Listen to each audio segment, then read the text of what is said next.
নমস্কার, আমার নাম প্রিয়াঙ্কা চক্রবর্তী। আমার পঞ্চায়েতের নাম বীরচন্দ্রনগর পঞ্চায়েত।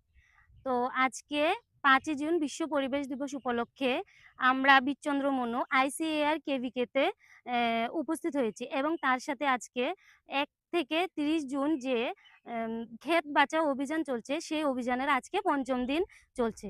তো সেই জন্য আজকে আমরা বিশ্ব পরিবেশ দিবস এবং আ এম ক্ষেত বাঁচাও অভিযান দুটোকে সা সামনে রেখে আমরা আজকে এই কেভিকেতে আমরা উপস্থিত হয়েছি।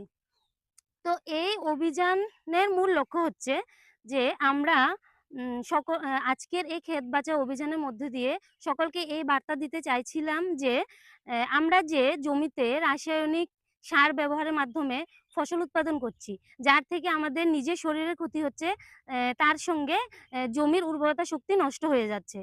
আর তার থেকে পশুদেরও যে শরীরের ক্ষতি হচ্ছে। কারণ এই কীটনাশকগুলো যে আমরা জমিতে ব্যবহার করছি সেইগুলোকে আমাদের গবাদি পশুদেরকেও ওইখান থেকে খাওয়ানো হচ্ছে, খাওয়ানো হচ্ছে।